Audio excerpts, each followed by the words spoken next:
Welcome back to another episode of Consciously Clueless, the podcast that teaches you how to live a healthier lifestyle that makes you and the planet happier. The world is changing quickly. Sometimes it feels like you can't keep up. I hear you. You want to make the world a better place, you care, but you don't know where to start. You know taking care of yourself is important, but how? I get it. I have a history of diving into a new endeavor seeking perfection and quickly feeling like I failed. Whether it was going vegan or learning how to recycle more, I wish I had guidance to keep me on track and not overwhelmed. I can't lie, the world needs your help. But it doesn't need you to be perfect. This podcast is here to help. Here we go. Today I'm talking with activist and model Lindsey Coffey. Where are you feeling right now on the spectrum from cluelessness to consciousness, whatever that looks like for you? Oh my goodness. So just in terms of consciousness, even outside of really our discussion today, my consciousness has elevated to such a degree, especially from last November, because I had gone on a very spiritual and healing journey. And I've always been a very self-aware person, hyper-aware, almost to a fault. Mm-hmm. But this is just a different type of awareness, a different type of consciousness where I'm honestly breaking myself down to the fundamentals, not even of being a human, of just existing. So I want to say I'm very conscious. And of course, there are days where I'm more conscious than not. And it's a constant work. Like you're constantly working on yourself. So you just kind of bring yourself back into that state of peace and calmness to that consciousness. Yeah. But what about you? I am feeling a lot more conscious and connected this past week-ish than I was for a couple weeks there. I had some grief and some loss and just some kind of things fall all at the same time a little bit for a couple weeks there. And I was just feeling pretty beat down. And in the last week, I can feel like that kind of fog lifting and getting back to myself and getting back to my routines that help and all the good things that make me feel better. That's very good to hear, especially coming from that feeling of grief. Mm-hmm. That's one of the worst emotions that we can feel. But it's also, melancholy, where I also had someone that was going through grief due to a loss. And it was the best way to experience the greatest love is also knowing that you're going to have to experience the greatest loss with it. I'm sorry, whatever that may be. But I am very glad to hear that you are connected though in this moment. I appreciate that. Thank you. I was just thinking, could you imagine if you asked me that and I was like, honestly, I'm feeling clueless right now. Don't even know why I'm doing this interview. Yeah. Not even consciously clueless, just clueless. And I'm glad okay. you asked. Yeah. But then that would be better though than the whole, typical exchange. One of the worst questions is, how are you? But you expect the answer, oh, I'm fine. And then whenever somebody actually tells you though, you're just you're taken off guard because you're so used to what I meant. Yeah. You're so used to it. And it's so funny because people from abroad, they don't understand that it's just really a rhetorical question. But I actually don't like the question because I don't want it to be rhetorical. Yeah. I want to know how you are. 100%. So you have the Eco Branders name behind you on your Zoom screen. I love that. Beautiful. Let's start there about your work with Eco Branders and what that looks like. So Eco Branders was founded in 2007 by Stacy Matheson. She's the CEO and the founder. And she basically, in sum, Eco Branders is a distributor focusing on promotional products and custom merchandise, but created in a sustainable and eco-friendly and conscious manner. So they're completely amazing. Stacy created it really out of nothing and became one of the first in the United States to just build this type of business. And really her love for nature is what kind of put her on this path. And she wanted to make a change in the industry that she also grew up in. Her father was also part of the distribution company and industry. And there's so much waste that goes on in just promotional products and branded merchandise. And having these conscious companies being able to shift the industry, right? It's inspiring. And myself being an environmental activist and just a nature enthusiast, I just completely align with her values and Eco Branders' values and their mission. So I think they're an incredible company. That's so cool to have a passion and be able to work in Yeah. that realm, right? Because that doesn't always align for everyone in our late stage capitalist world. You get to work at the thing you love. So where did that passion and love for you come from for the environment? What made you become an activist? Oh gosh. So it's kind of twofold. I did grow up in the country in Pennsylvania, more cows than people. Like literally my neighbors were cows, and I'm not like being mean. They were literal cows. Like I Like would that's not what we call the Smiths. yes, it's not the Smiths. These were actual cows. And I just grew up surrounded by, animals, nature. We also had so many pets, and I had horses around me. I had dogs around me. I had even turtles. One time a turtle ended up in our driveway one day before school. And I think it was a snapping turtle. And those aren't like indigenous to that region. I So was I'm just gonna say, where the heck did that thing come like, from? yeah, where is this like a Madagascar movie right now? Did somebody come up and sneak out of a zoo? I don't know. But just always outdoors, just surrounded by life. And I always had such an emotional connection to it, even when I wasn't aware that connection existed. And it was my emotional outlet. So anytime I was in distress, I felt uneasy, I would just always go outside. It's not like I'm like, oh, this is great for my mental health, which it is. I did, but I didn't think of that. I was just like, I want to go outside. And I so it's relate. I so relate. I grew up in northern Minnesota. We didn't have anything else to freaking do. yeah, that's also another reason why I was also outside all the time. There's literally nothing to do inside. Yeah. Oh, it's also because it was like helpful. Yeah, it was no, but it's so helpful. And of course, we know exactly how helpful it is today. But back then, I would just wanted it just brought me peace. And Right. I cared about it. Oh, and I also, even at a young age, 11, 12, I adopted a highway. So I would spend my weekends picking up trash on the side of the road because I thought that was fun. Well, Bless your heart. but yeah, and it was just I had that highway for the longest time. I actually will say one of my regrets was giving it up whenever I did kind of move away and I I felt was gonna say you don't still have it. I know, it's so devastating. I do regret that because I still go back to my hometown, so I should have just kept it, Right. So, but I was like, oh, I can't give it the love it deserves. It's going to go off to someone Fair better. enough. Fair enough. It was your heart was in the right place. It was in the right place, but fast forward, no one has readopted that highway. So I'm like, this whole time, no one did anything about it. And I could have still helped. Like I could have done something. Yeah. But yeah, even more fast forward, I've been modeling for over a decade now. I've done that full time. So it's just consumed my life. It was a blessing though, where I was able to travel the world, which is something I always wanted to do. And I saw so many different environments, cultures, traditions, and I fell in love with it even more. And the beauty of this planet, for those who haven't yet seen it, it's just absolutely amazing and breathtaking. And it makes you feel so small, but also realize what the true important things are in life. And seeing all of this beauty, I also witnessed a lot of the devastation as well. And I also lived through a few natural disasters. And I knew after a certain point, I had to do something about it, but I didn't know how to start. But I knew there was something that had to be done. And then I just kind of got into it. It's a longer story. There was a lot of sacrifice and risk, but You can share as much or as little as you want. it was pretty crazy. And I went through a lot of even confidence issues because, growing up from a town no one's heard of in the middle of nowhere with my neighbors being cows, gorgeous cows though, love them. Yeah. And I was a model. And of course I did go to school. I was supposed to be an attorney, but I ended up leaving the law program and just focusing on modeling.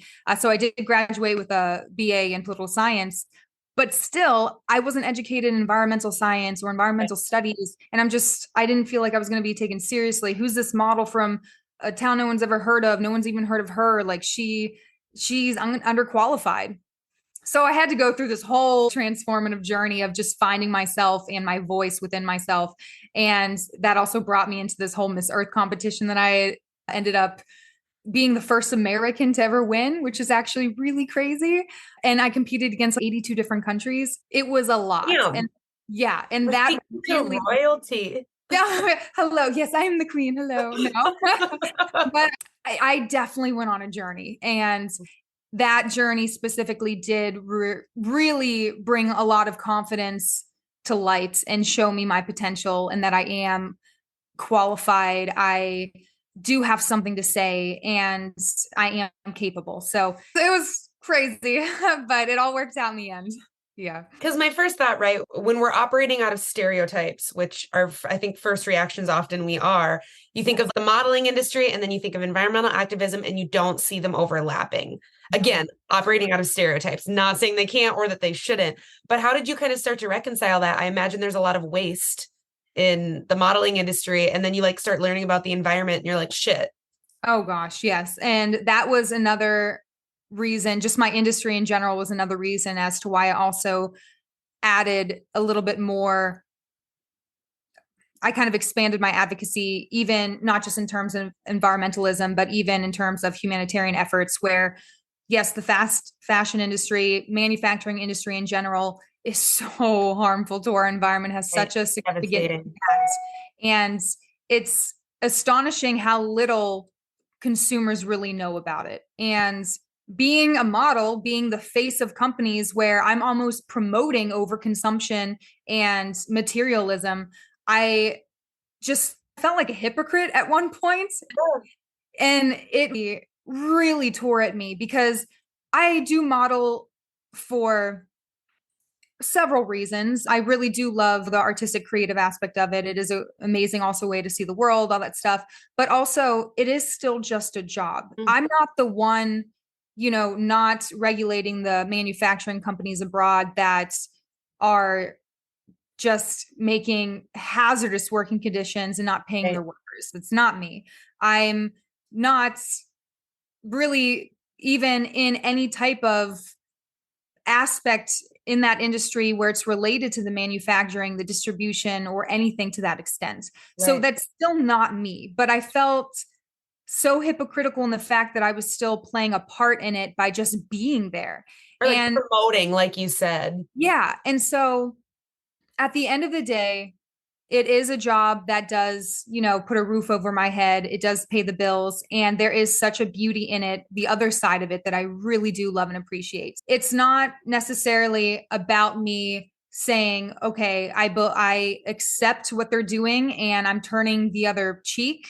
So what I'm doing now is, okay, I will work my job, but if there is something that I do disagree with, now I do have the confidence to be able to say something about it and use my voice to share that with my followers on my platform, to be able to join with other organizations to try and change the industry, even though I am a part of it. So I definitely went through a journey of growth, being from, am I a hypocrite, or how can I make myself feel less of a hypocrite? And that's through my activism where, okay, I'm also advocating for the environmental impact of these industries. And I'm also now currently advocating for the humanitarian efforts along with it, where I want to secure those worker rights. I want to make sure that they have a fair wage whenever they're getting paid. I want to make sure that they have ethical working labor hours and they're able to provide for their families, provide for themselves. So it's about really what I do outside of that job than just being in it. Yeah, 100%. I think what you're definitely pointing out is that inability to be perfect in an imperfect world. And when you learn about the animal agriculture industry and fast fashion and all these things, you're like, oh my God, we have to do something. And if I don't do everything right now, the world will explode. And then you kind of have to step back and be like, okay, I am one piece. Here's what I can do. I can't do it all. And that's a hard thing also to accept. Yeah, it is. But we have to remember we are human. We do have to play this game that society has created. And it's not always about being perfect and making the right choice. It's just about making the better choice of the two. So it's about choosing the less of two evils, as they say. Yeah, causing the least harm. Yeah. So there are always options. No matter what in life, you always do have a choice and there is an option. And you have the power to determine whether that option will have a positive or negative consequence. Right. It's just all up to you being conscious about the world and how it functions around you. I want to circle back to something you said talking about eco branders. And because I feel like a theme right now, like we're talking about stuff, right? With sustainability, it's a lot about stuff. And you made the comment about the how much waste there is with promotional stuff. Can you talk a little bit more about that? Because we're all coming to the game at different times and things sink in at different levels. I was like all into sustainability and blah, blah, blah, blah, blah. And then I saw a post about that maybe a year or two ago. And I was like, holy shit, yeah. So much free stuff's given away that goes in the garbage. Like it just So much. really like it was another level of, oh my gosh, what are we doing? And that's the thing. I had the exact same reaction because it's something that's just not, you're not conscious about it. It's not something, it's so habitual and like almost expected in a way where 100%. it's just mindless. And I had never thought about it before until working with eco branders. And even just in general, promotional merchandise and branded merch is literally everything. Just even like Louis Vuitton, it's still promotional merchandise because everyone who wears it is a walking billboard. So Yep. it's just everything in our life is this just branded promotional stuff that goes through our hands mindlessly. And we're even now talking about the things that we get, like the swag bags we get at like conferences, or if you go to a seminar and you get like a free t-shirt or a sticker, even like people love passing out stickers, or even a brochure on the side of the road somebody hands you, you walk 2 blocks and you throw it in the garbage. That was such a waste. What was the purpose of that? You didn't even read it. So there's so many things that come to us so mindlessly that we just take it because it's a habit. And knowing, just if you can just sit still and recognize how much comes in and out of your life so quickly that you don't even really give it a thought. And when I sat down and really kind of thought about it, I'm like, oh my goodness, everybody out there is always doing something to push and promote something. And it just passes through so many hands directly into a garbage can. Yeah. And it's just about being mindful in those moments and like asking yourself, okay, would I actually truly use this, whatever they're giving me? Would I actually keep it? If I had my own money to spend on it, would I buy this? Yeah. So it's just all this free stuff. We think it's fun because, oh, it's free. And sometimes people even feel not as fulfilled leaving like a convention or something without a swag bag or free goodies and stuff. But I'm like, It's almost like we think of free stuff as no consequences anywhere. We're like, this just kind of gets to be. It's then. But they all come from somewhere and they're all typically sourced very unethically. They are not regulated.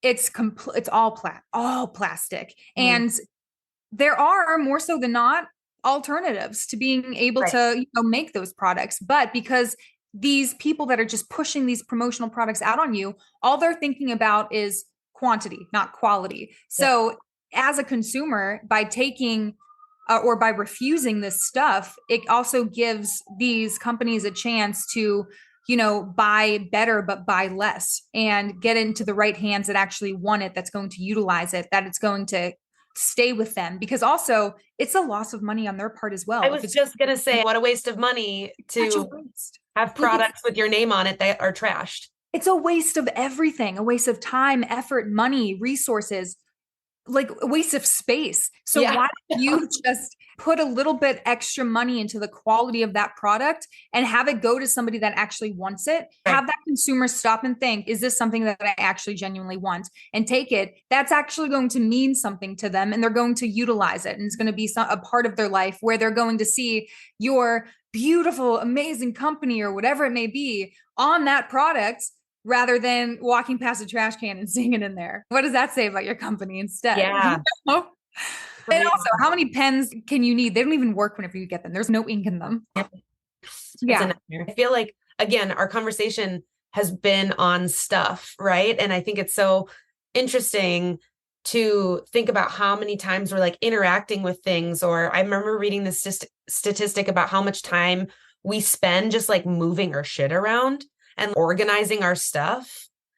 Interesting. Wait, how much time do we just organize? As soon as you asked me, I was like, I don't have a number. And I wish I wouldn't have said this. But I remember it being surprising enough for me to be like, oh yeah, if we have more stuff, we just have to spend more time dealing with the stuff, right? Yeah. What is this attachment to things that we have? Where do you think that comes from?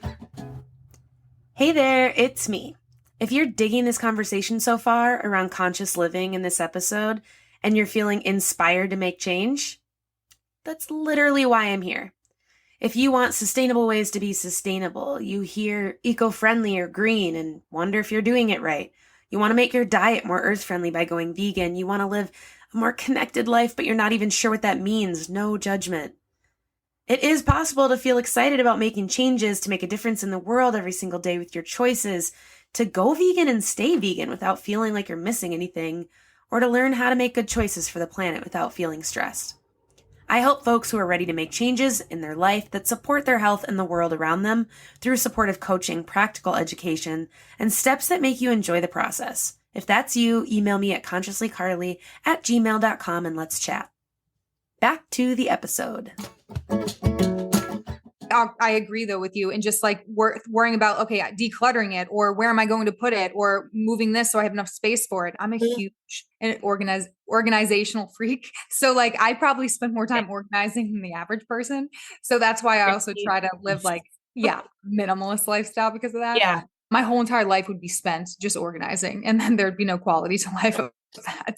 But yeah, I really think there's been also like psychological studies done as well. I do geek out on a lot of abnormal psychology, so I love psychology, but there are emotional afflictions to buying stuff, just buying things. And there's emotional afflictions to buying things and to not buying things. Yeah. And so, and like all of that stems from, well, really our ego, and it's emotional. It's, even if it's just revolving around a sense of void where it's like thoughtfulness or unthoughtfulness or just numbness, empty, lack of emotion as well. Feels like trauma or mental health underlies a lot of our connection, positively or negatively, right? To things and to stuff. Yeah, it's all, I feel, driven, by that ego. And when I say ego, I do mean just your sense of self and like your identity. And every choice that we do make in this lifetime is driven by our ego. And that's also a key, I feel like, to living that peaceful life that we all obtain, is to separate from our ego. But that's all conversation. But just being aware of that and being conscious of it and mindful of your ego and what is happening with your mental health, your emotional health. And when we do buy a lot of things, a lot of the time that is because of some type of like retail therapy. We have this joy economy we're living in where we just want that dopamine hit. Yes. We also have a lot of, they called it, what did they call it? Dopamine dressing, where we see it a lot in Gen Z, where we have a lot of fashion influencers and they're pushing these trends and saying, certain outfits that you wear that you love make you feel good. And there is truth to that, but that's getting really pushed to the point where you can still feel good and dress in an outfit that you love with an outfit that you have in your closet. So you don't have to buy something to make you feel good about yourself. You can still do that with the resources that you have. And we also have this crazy wash of materialism where it's just this excessive focus on just buying all these material possessions. And that often is also tied into these underlying emotional insecurities that we have. And it's just this pursuit of happiness, but it really leads to this dissatisfaction and more emotional distress. And then we also have like compensatory shopping, where you are compensating for a void, like a lack of love, a lack of fulfillment, a lack of interest in your life. And so there's so many different things as to why we're buying it, but we never ask ourselves that question as to why I am buying this. And then if we're not buying it, then we have FOMO, this whole fear of missing out that the industry created. That wasn't created by us. It was created by marketers. And then we have low self-esteem and low self-worth whenever we don't have something. And they know that. Else has. Yes. And we have resentment then of people that do have it and we don't. And so it's just funny, because why are we defining our happiness, our self-worth, our esteem on materials, on things? And it's because of the marketing. Look at the marketing. And it's them that are telling us through like emotional appeal, and they have this emotional storytelling with each product where it sparks emotion within us, whether it is love, happiness, excitement. Oh, we want to feel that too if we buy this. We also have social status where, if you have the latest trend, or if you have this bag, even a luxury bag, which the luxury industry also plays a huge part on like social Yeah. status. And then we have symbolism and identity where people are forging themselves and how they want to be perceived in the world with this brand that is offering or tricking you into thinking this is your perception. This is who you can become if you buy this. And so it's absolutely insane how so much of this is kind of like, in a sense, brainwashed into us. Oh, 100%, right? Like you can't even be,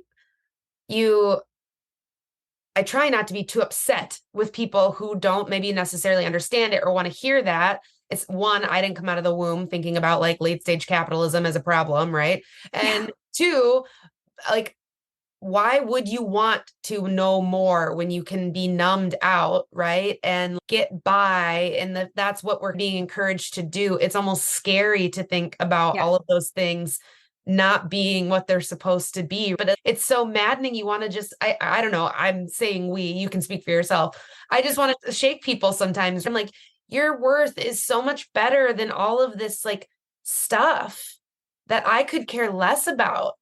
Yeah. And literally exactly what you said, I completely agree with.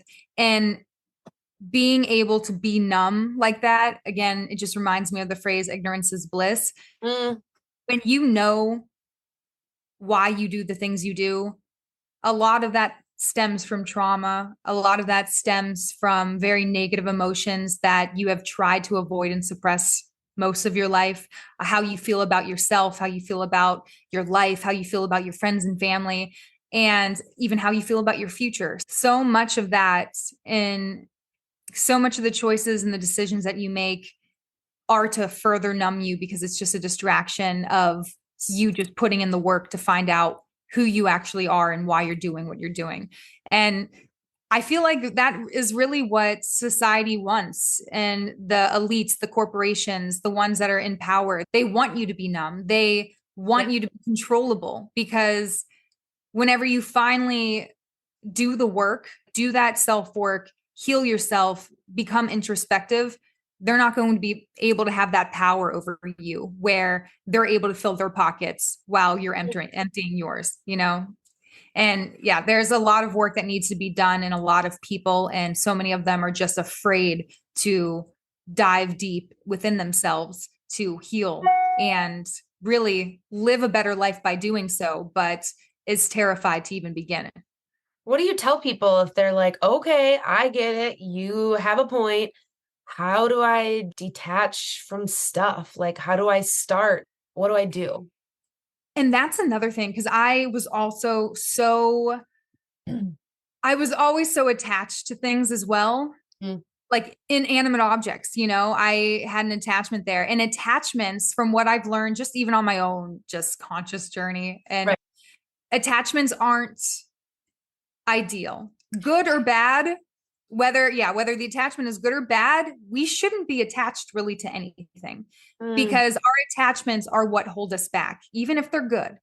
Being able to, again, separate from ego, which is our sense of self, how we identify, is the best way to overcome these unhealthy attachments, again, even if they're good, because no matter what it is, that attachment is always going to hold you in a certain point in your life, in your mental state, in your emotional state, because that's what an attachment is. It's attached to you. In order to grow, in order to elevate, in order to expand, just in order to move forward, you can't be attached to anything. That's counterintuitive. It's about that self-work, being able to dive deep into discovering who you are as a person, like what your purpose is on this earth, what your desires are to accomplish while you're here. So again, a lot of people don't want to do the work to do that. And they just mindlessly are on autopilot every day thinking this is how my life is, when you have the power to completely change your reality and how you behave in the world, how people perceive you, how you perceive yourself. Everything is up to you. And so many people think that it's out of their control when it's not. And that's one of the saddest things that I see. And I was like that too. So I get it, but it's sad. Yeah, no, 100%. I think you just described so beautifully the connection between raising your consciousness and stuff, right? and things and over pollution. And just like, I just keep coming back to the fact that we just keep talking about stuff, right? So much stuff. But that is this connection, and that detachment from the importance of that really is a level of consciousness. I think that, I'm not perfect at it, of course, but even being able to entertain that idea totally changes then how you take in new things. Like how I look at bringing new things into my small space where I have only a limited amount of not only space, but energy now. I feel like I'm shifted in that way where I'm like, I think a little bit more critically before I really get anything into this space because it's more work. Yeah. And just even the energy, also a huge energy person. So I even know what you're talking about. And just having these attachments to stuff, like these objects that really don't offer any benefits to our life. Right. It even takes the energy from you. And again, even if it is positive, but everything that you have that you need to be successful in your own life and at peace is already within you.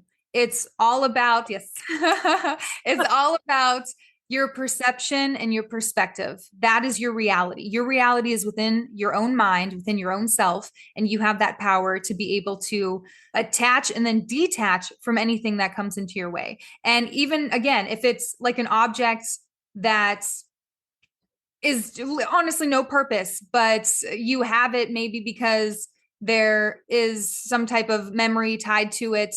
Say something does happen to that. Now you're going to be emotionally distraught because of that. And it's going to take so much energy away from you and, hinder your quality of life temporarily as you overcome this. But it shouldn't be viewed as something so upsetting and takes all of this energy from you, when in reality you can just focus on, this did serve a purpose for me in this point of life, but I'm not going to detach my identity, who I am, with that object and have it control me and dictate my emotions and my perspective and my reality in a sense. Yeah. Copy, paste, retweet, whatever the kids are saying. Yeah. I really appreciate that perspective. And I've loved chatting with you because it feels like it's such a way to hold that idea that I've said this in the podcast ad nauseum. Everyone's going to roll their eyes, but two things can be true at once, right? It's basic, but it was such a mind-blowing lesson I took from therapy over the last few years because it's just so easy to want to be like mad or self-righteous or here, and just being like, you're in this industry that we think of that is not environmentally friendly, but you are doing what you can within that industry to push it in that direction. And you're having conversations about this. And I just love continuing to show more and more stories about how all these different things can be true at the same time. And I loved what you said about being like, I had a political science degree, but I didn't feel like capable of talking about these things because I think so many people seem to be nervous to get into sustainability because they think they need to have an environmental background, like to live more sustainably in their personal life. And I'm like, oh no. It's crazy because of course I was that person where I just felt so underqualified. I didn't feel educated in a sense on that topic. So it made me just lack the confidence to not even raise my voice, even whisper about it. I didn't even want to do that. I'm just like, I am so not qualified. But also, whenever you think about education as a whole, you're reading a book, you're studying papers, you're doing that just in a school setting, but education also occurs inside and outside of the classroom. So you are more than capable to pick up a book yourself, to do the research yourself. You don't have to have a professor yelling at you to do it, to read pages 8 through 64. And something that if you are passionate about it, I've always said, no matter what really happens in life, your passion will always outshine your doubt. It will always overtake it, and is something that you will be able to really even fall back on when you're feeling despondent or disheartened, when you can remind yourself as to why I'm doing this in the first place, why I care, why I love this, why this is my passion. I'm always going to, come out better on the other end, because it's something that if most people align their passions with their purpose. And if this is something that you feel you're meant to do, you're going to do it. And it might be a struggle getting there, but you're going to get there, and you're going to be an amazing story for someone else that was living in your shoes that needs to have that little boost of confidence to do the same. So everything is achievable. You are capable. You have potential that you can reach. And it's just about the choices and the decisions that you make to get there. And you don't always need help along the way. It's also great whenever you can accept that support if it is offered to you, but you are capable to do that on your own as well. And it's just sparking that, passion inside of you to fuel that fire. I am convinced, I think you've pushed my needle fully over, that people that get it about why they're doing it. Yeah. Because you are the second person I've interviewed for the podcast today. And there was a very similar couple-minute conversation about how this person is connected to why they're making jewelry made of trash and why they care and what brought them there. And it just seems so interesting that so many of these amazing people like yourself who are making waves in this world for a better world stay connected to why they're doing it. And I think it's just listeners should take that to heart, because I think it really is a passion and a why, and being connected to that is what pushes you through and pushes you above, not above, I don't want to say it's a rat race, but levels you up, right? It's also something I feel so much of our decisions, yes, they're driven by ego, but they're also driven by fear. And fear is like the mind killer. It will stand in the way of anything and everything that you want to do. And it will stunt your growth. It will not help you elevate in any way, shape, or form. It will actually help you regress. So it's about overcoming that fear. And whether that fear or that limited belief was instilled within you through family, friends, within yourself, that's something, again, that you need to be conscious of so you can heal and do that introspective work so you can come out better and grow more on the other end. And even just in terms of my own story, I felt so, again, underqualified. And and even just as a model, since we were talking about stereotypes, I'm like, oh my God, these people are going to think I don't even know how to read. They're going to be like, okay, what is she doing here?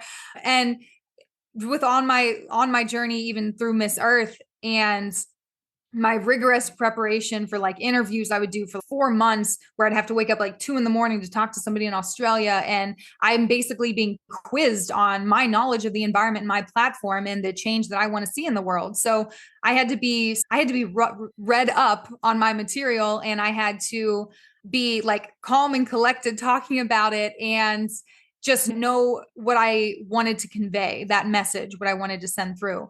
And even on this journey, the fashion industry, modeling, also frowned upon those types of competition, which falls into the pageant industry. And those two industries modeling didn't like pageantry. Pageantry loved modeling. So it was that type of relationship. I was actually really afraid to tell my agencies about it because I knew that they didn't like it. And I also didn't like it either, but that's because I was ignorant about what that industry actually stood for. But then whenever I did participate in it, I even had one of my agencies drop me for participating. So I even risked my career by doing it. I know, right? And now, fast forward, after I do it all, other agencies actually are encouraging it. They like it now. And I'm like, okay. They're it's trendy. We have to jump on the trend now. And I was like, I just paid a lot for that, sacrificed a lot. But I did it anyways, and I still did it. And I ended up finding a different agency that did align, with my values as well. And it ended up being the best thing that I ever did, because I ended up being the first American to win it. And and I learned so much just about myself and about my purpose in life, and that I was capable to do it. And like I said, your passion will always be more powerful than your doubt. Yes, I love this. I feel like maybe we should charge for this episode because it feels like right, it does. I need to show my therapist. Maybe she'd be proud of me, Oh my God, I had therapy this morning. Look at us. Mine was yesterday. There we go. Good for us. I was going to say, is there anything that you want to share with listeners that I haven't given you space to do? I would probably, we did cover a lot of stuff. I feel like we covered so much. I guess I can mention that there are often times where people feel that as a consumer, just as an individual, there isn't much that they can do. And it is a lot about just the corporations that are at fault, which they are. And they are to blame for this, and they lack the accountability for their own actions, and that needs to change. And I'm not denying that. But the consumer has so much more power than they believe. I just want everyone to know that within that power within themselves, they have so much potential to make an impact and to make a change, not just within their own lives, not just within their community, but worldwide. And yes, we have to encourage these corporations to be held accountable through regulations, policies, implementation, EPR programs, which are great, which are extended producer responsibility programs where they are actually held accountable for their actions. Mm-hmm. But also everything always comes down to supply and demand. And if there is a market for it, there will always be a manufacturer for it as well. And if we do have these distributors and manufacturers just stop selling a product, but there's still customers that want to buy it, tomorrow there's going to be another manufacturer that just pops up out of thin air that's, hey, I'm making these. And then they're just going to go buy them from there. It really is about elevating that consumer's consciousness and the impacts of what they are consuming. And that's it is their choices that are driving this industry, because again, it is all about supply and demand. And we find that within, honestly, every industry. Right. Thank you for sharing that. I think it's a good reminder, because it's so easy to be like, okay, 1% of whoever that's creating 98% of the pollution, blah, blah, blah. Those statistics make you feel so disempowered. And so to remind people that it actually all plays a part. And again, two things are true, right? Like the individual can make a difference while also pushing those big corporations to not suck so much. Yeah. And it's just the power of choice. And it really is, it's incredibly powerful. And you are more than capable of being able to make that difference. And it's just knowing what tools you actually offer, because again, that just falls back down into awareness and education and knowing how important a consumer is within this industry. And again, buying less but better. So all of the choices that you make when it comes to exactly the product that you are buying, when it comes to the company you're buying from, and what their transparency is, if they have if they honor circular economy, or if they have ethical manufacturing practices or fair trade labor, all of this comes down to your choice of what product you're getting and where you're getting it from. And you just have that ability to make a difference just by literally a choice that you decide to make. And it's just, I want everyone to know that they have that power within themselves, and it is up to us to be able to change this industry. Yes. Thank you so much for all of those words. I'm like fired up. I know people listening are also going to be, because it is nice to be reminded that there's something you can do. Yeah. And there always is. And it's often a misconception. And so that's what we're doing out here. You and I, we're just raising our voices, trying to dismantle this preconceived notion that we are incapable, when we truly are more capable than we really even know. Yeah. Truly. Thank you. Thank you so much for being on the podcast. If you're hearing this message, you've listened to the entire episode of Consciously Clueless. And for that, thank you so much. I hope you enjoyed this new episode. And if you did, please leave a review on Apple Podcasts, Spotify, or tag me and share in social media. Share this episode with others who may be interested in this topic. To get more resources, influence on topics covered, and bonus content, join the Consciously Clueless community over on Patreon at patreon.com/consciouslycarly. And don't forget, if you need help living more consciously, let's work together. Email me today. See you next Wednesday for a new episode.